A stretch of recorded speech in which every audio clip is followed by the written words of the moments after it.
Welcome back to the Slow Grind Podcast. It's been a while, but I'm happy to be back. So, I had a special guest on, Johnnie Izquierdo. Probably pronounced that wrong, but it's all fine. Freelance photographer. This guy is an amazing dude with a great story, his journey, all these people that he's had the opportunity to take pictures of and run campaigns for Kawhi, LeBron, Kevin Durant, Zion, just crazy, crazy names. And you gotta stick around because this is an amazing, amazing interview I had. So, roll the intro.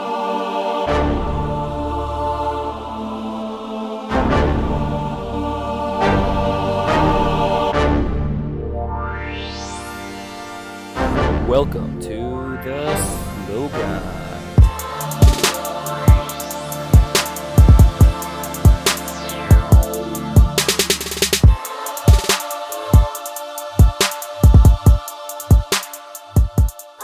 Welcome back, guys. I know it's been a while, but I have a very, very, very, very special guest. Introduce yourself. Yeah, how's everyone going? My name is Johnnie Izquierdo. You want me to keep going with the full introduction? Just keep going with it. I'm a freelance photographer from a small town in New Jersey. I specialize in commercial editorial work and also photojournalism. I do a lot of athlete-based work. If you guys check out my stuff, you'll kind of get a good sense of the type of work that I do. Or if you look right behind him, you can see some of the pictures. Yeah. So I've taken some of these: Kawhi, Zion, KD on a plane, and Zion again. So those are a couple that I've had the luxury and the blessings to take. But yeah, and then other than that, I'm just like I'm launching and starting up my YouTube brand and YouTube channel filled with tutorials and podcast interviews and day on life vlogs, and then that's pretty much me in a nutshell. I checked it out. I checked it out over the past couple days. You have some good stuff on there. Yeah, appreciate it. You definitely have some good stuff. So you said you do this freelance stuff. When did you start? Like just picking up the camera, or I guess started getting work. Started getting actual work, like. Yeah, so my first paid gig, and I'm not talking about like baby shower or like small event, like I've done those just to kind of like get my stuff going. You get the feet wet. I would say like in the sports industry, my first gig, and I just remember it because I'm big with like nostalgic moments. August 27th, 2017. Oh wow. Yeah, so it was a gig on the day. How about that? That's 2 days after my birthday. Oh, really? Yeah. I remember that day because it was like it was good pay, and it was my first like celebrity type of thing. It was with LL Cool J. So I was like, I always kind of remember that day of being like the day, like, oh wow, like this is cool. And it kind of just took off from that moment, Wow. So have you ever been like super starstruck? Like who was the most starstruck? Because like you said, Giannis, Zion, KD, LeBron, now even LL Cool J, Giannis, like which of these guys left you the most speechless? I would say, well, for me, what the thing is when you're working with athletes, it's important to obviously keep your calm. You want to almost act like you've been there. Like think if you're like scoring a touchdown, right? Yeah. And you're doing all this extra cheering, like act like you've been there. Or like sometimes, like let's say like Russell Westbrook would be like, he'll be like chest bumping, like after the halfway through the first quarter. It's just like you want to kind of act like you've been there. But no matter what, like I think my first time working with LeBron, because he's my favorite athlete like of all time. So my first time working with LeBron, I remember like my palms were sweaty and like I was just freaking out. And then when he walked in the room, I was like, oh shit. So it was crazy. Yeah, it was crazy. Oh shit, he's tall, right? Oh shit, it's like it's LeBron. Like it's LeBron. Yeah. So I think after that, I like I started being able to kind of like just know how to navigate and know how to act around them. But that first initial one with LeBron, I was very, very nervous. What else? And you know what? I'll be honest, man. My first time with Kawhi, when I took that, you can't really see it. Photo of him in 67 Camaro. I was a little nervous because like I wasn't sure about his personality because everyone kind of has like their view of him. Yeah, he's kind of laid back. He's a nice guy, but he's like that, So it's like I think I was a little nervous for that one just because of that. And how was it? Like, he was very calm, very He's very collected. like how he is, like how you guys see him. Like, The he said like second 4 time, words to you the whole time? he's very like unless he's gonna speak unless he's spoken to. Got it. You know, and listen, you also not painting a bad picture for him. I'm just saying like you have to get it. Like Of course. a lot of these people go through. You don't know what they're going through. No, You don't know if he just flew in from Greece and he has to do this and that. You don't know the specs of everything. But, you know, he was fine and he was respectful. And the second time that I worked with him, it was even better because then, you know, he remembered me and whatnot. So the rapport was much, much better. And he has family out in Jersey. So we were able to even like kind of just, the thing is with me, what I find success in is finding some way to connect with these people, you know, whether, like any little thing. So like for me, a lot of these players like have tattoos and I have both my arms done. So for me, like, oh, yo, where'd you get it done? Or like, yo, that looks really cool. Like, you know, so it's even talking about tattoos alone, like kind of builds that rapport already where it's like, oh, okay, like he's a regular dude, you know? So try to find that connection. Yeah. Try to find that connection. So, you know, it can kind of like bring down like, oh my God, I'm going to get, you know, it kind of brings down like that, like the wall down a little bit. Which one was your favorite project so far? I have a few. You know what the thing is, and I not that I want to cop out the answer, it's just because I'm gonna say a few because they're different scopes, right? Like, how about we'll do a Mount Rushmore? That's easy. Okay, fine. I like that. Yeah, because like I said, there's different scopes. So let's say like, of course, I'm doing a project right now on a high school football team going through the pandemic, and that's probably going to be one of my 4, just because it doesn't always need to be a big athlete to be your favorite. You know, like, of course, it's just it has to mean something. Has to mean something. So I'm gonna go. This high school project that I'm working on right now in the global pandemic is my 4th one. This Kevin Durant one on a plane that I have up here. I have him sitting on. I was on a plane with Kevin Durant. This was for Nike basketball. We went to L.A., Oakland, and then Vegas. So 3 stops on the same plane. So this is when he was with the Warriors. That's probably one of my favorite photos, just because like the moment, it's very like raw. He's reading a letter from a fan. You know, it was just like a really cool, like how would I explain it? Like, it was a very just cool moment. And I was just like, whoa. So that one sits with me very, very well. I'm probably the Kawhi one that I have up here as well, because that was like one of my first big global campaigns.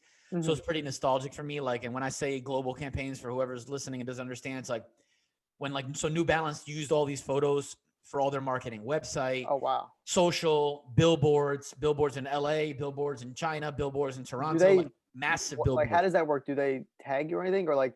No. That means I'm getting paid for the photos. Okay, fine. They pay for the photos and they own them, right? Correct. Yeah. I mean, I could share them, but they own them. Yeah. Okay, fine. And then what's the 4th one? So I gave you Kawhi, Bergen Catholic, football that I'm doing. What was the other one I gave you? Kevin Durant. Kevin Durant right behind you. Yeah.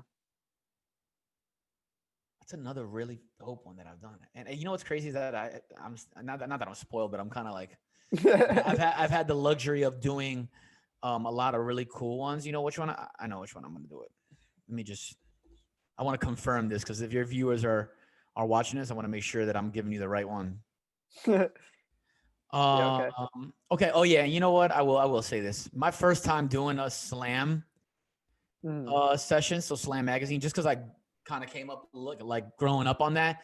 So yeah, of course, there's this one session that I did with Terrence Clark. I don't know how many basketball viewers you'll have, but he plays at Kentucky. He'll end up being like a lottery pick. I did some amazing photos of him, like in the downpouring rain and down in Boston, Fenway, and because he's from Boston.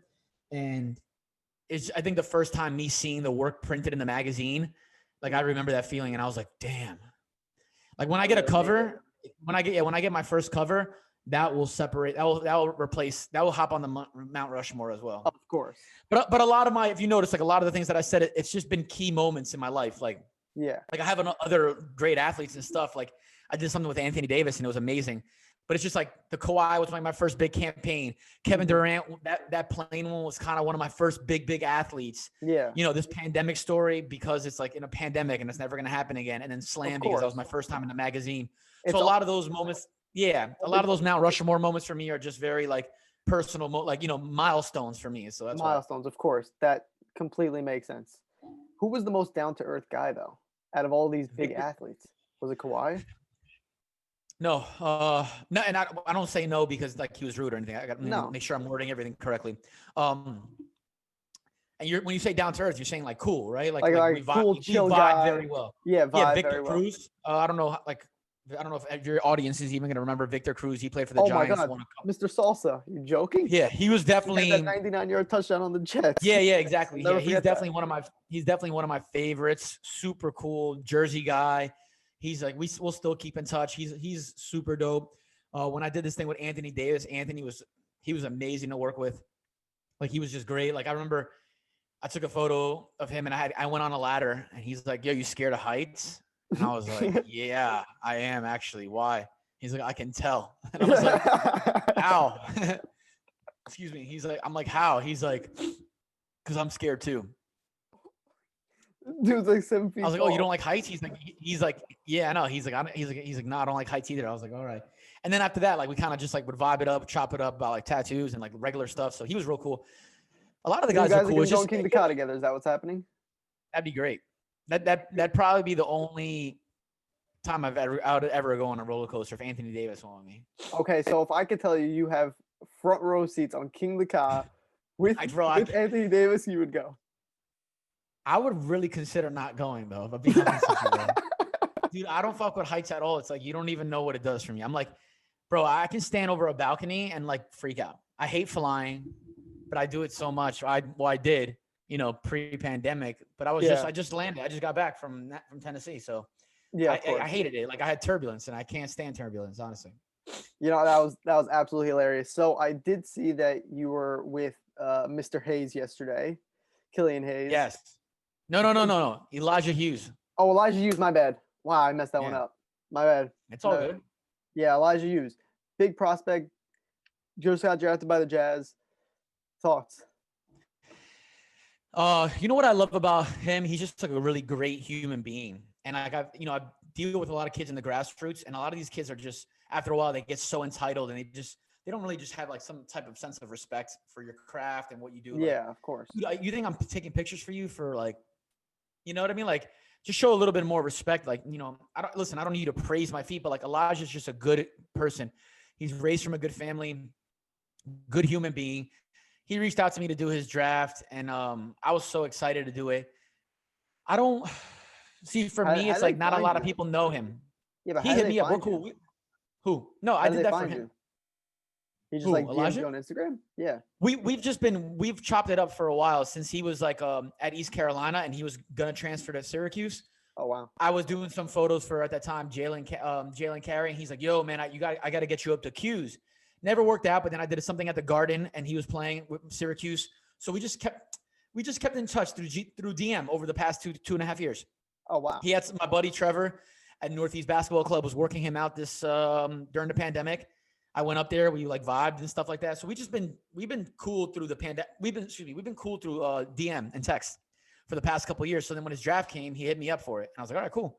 Sounds great. Not a lot of people know him though. He's a great prospect. I mean, he's like not a veteran, but he's a seasoned scorer.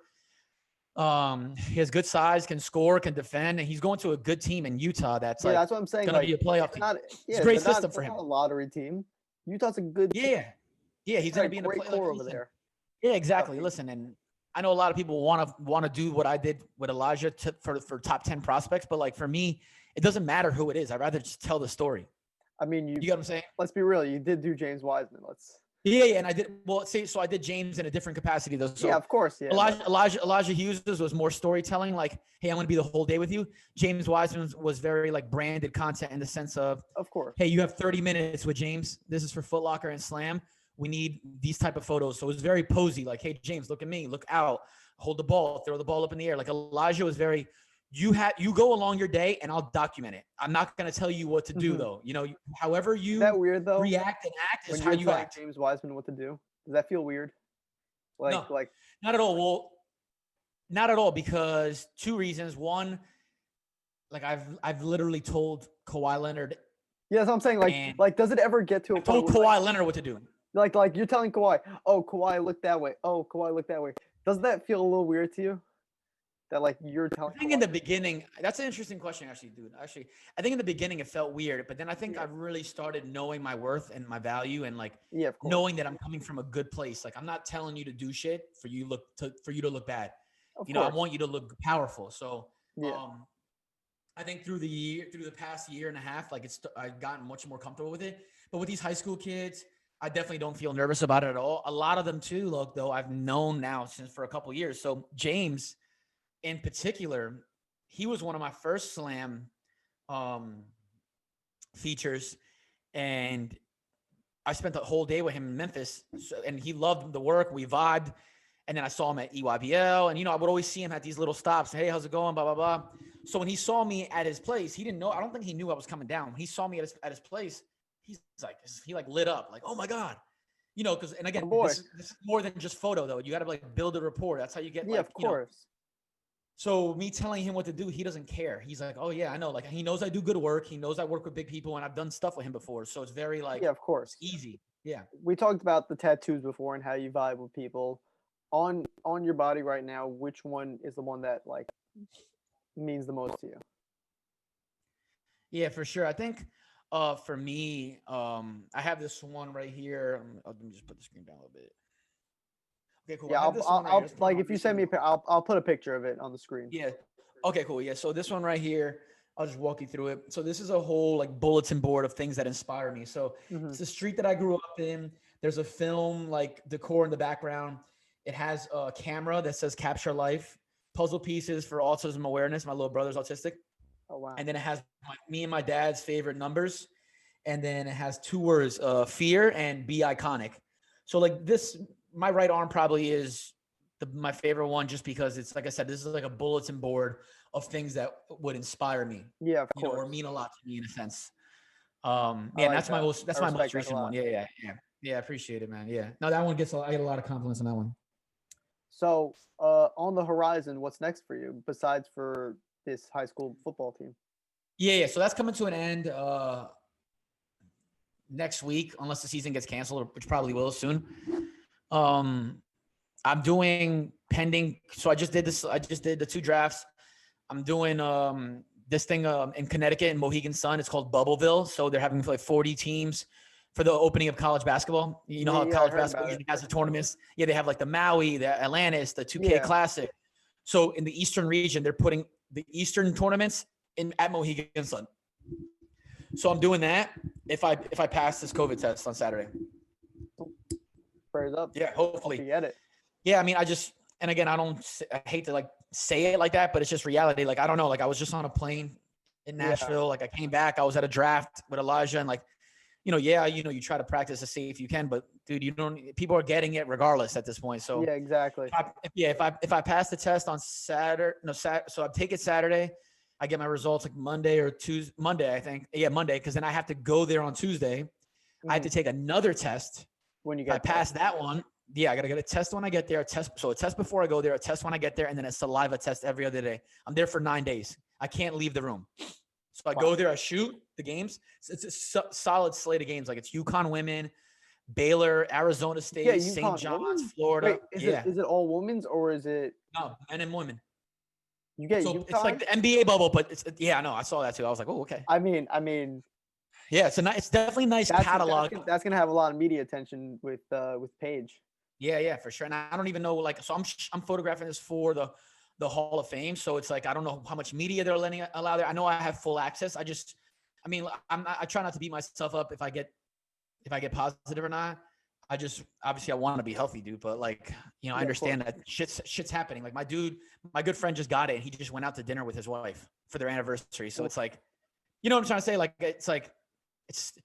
I just hope I do it. If I'm negative, I'm excited because that means that I was meant to do it. And if I was positive, it just wasn't meant for me. But that's my next big thing. And then I'm working on a couple other like small projects that are still pending on like approvals and shit like that. Yeah. And then we're gonna see what 2021 brings. And I'm excited. That's why a lot of this time down I was using to like kind of build my brand, build my YouTube. So I'm gonna start launching all this content out. And I've been sharpening my skills. So when things do resume, like I think a lot of people have been very receptive to what I've been sharing lately. And they're like, I think people are gonna be ready to get back to work, with it. Yeah, of course. I just really hope I'm fucking negative for this test. Because I want to do that. I want to do it. I want to do it. You know, I know, like, it's of gonna course. be really cool. It's a really great opportunity. I know, and it's like good for the portfolio. It's a cool experience. Like I just want to be negative. But yeah, of course. Yeah, we'll see. Fingers crossed. You know. Fingers crossed, man. And then you had that little motivation rant on your Instagram page, which is one of the reasons why I reached out to you. So I want you to just give like a little quick item for the people, just a little motivation for them, and then we'll end it off on that. Yeah, for sure. And a lot of these things, like I've gotten a lot of good response from those, you know, quote unquote rants. Like a lot of that stuff's not staged. I just talk my shit, you know. Yeah. You know, I've been through a lot, and I was talking to a friend about this, and I take my rants come from experiences. So I was talking to a homegirl of mine, and the conversation was that, you know, she wanted to go out to California, right? And her best friends and her sister were like, oh, why? You know, and it kind of goes back to my last rant. You know, it's like we live in a place where people don't want to accept change. They don't want you to take risks. They don't want you to do things that are out of the norm, right? And that's either because society's taught them this way, or maybe they're insecure because they wish they were doing it. It's a slew of things. So what I told her, I was like, who cares about the money? Like, do what makes you happy. And I think that's the main thing that people need to approach in life. Like, I do this podcast right here, right? Yeah. I don't get money for it, and I don't care. Listen, full disclaimer, Elijah Hughes, what I did there for him yesterday, it was free. I did not get paid for that Elijah Hughes thing. James Wiseman, yes. Elijah, no. So you would tell somebody would tell me, Johnny, you get paid to go photograph James Wiseman. Why would you do Elijah Hughes for free? You know, that's what people like to tell you. Like, why would you do something? Like, dude, I love doing this. Like, me photographing Elijah there was a dollar amount in there for me in happiness. So life is not all about work. If going to California makes you happy, then go do it. If doing a podcast makes you happy, do it, whether it's $100K or $0. If me photographing Elijah for free or $50,000 or whatever the fuck it may be, if it makes me happy, do it. So my point is like, people are always going to tell you what not to do in life, or they're always going to be like, hey, why would you do that? It doesn't make sense. Like, if it makes sense to you, then just go do it. Because the worst thing in life, other than wasted talent, man, is living a life full of regret and wondering, what if, you know? At least you can be like, hey, I gave it a shot. Like, if you really break it down, man, like, what's the worst? What's bad if you try this podcast? Who cares? You're not hurting anybody. You're doing something nice, right? Yeah. What's the problem if I want to move to Cali for 6 months or a year, right? I can always come back. Like, yeah, what would hurt me if I want to go photograph something that I want to go photograph? Like, just do it. And I think that's what it is. Like, people like to damper down on people's happiness. And I think that's the shame. So that's my biggest mantra to people that are either aspiring to do something or feel like they're in a rut. Just follow your gut, be happy, do cool shit, and be a good person. And like, just let the rest work itself out. I agree 100% with you, man. I don't even know where I came up with that one. See, I told you I get in my bag with this shit. I get in my bag with this shit, man. You're awesome with it, man. So I'm going to end it off on that. I really appreciate you taking the time sitting with me, because I know you're a very busy guy. You got stuff to do, but you taking the time. No, I appreciate it. I like stuff like this, man. For sure. Yeah. Whenever you cut this up, if you have like a few like little one-liners or, you know, like little segments, just send them to me. Yeah, I'll send it to you. I'm going to post it on Instagram, all that kind of stuff. So, all right, dope. So thank you guys for listening. And catch you guys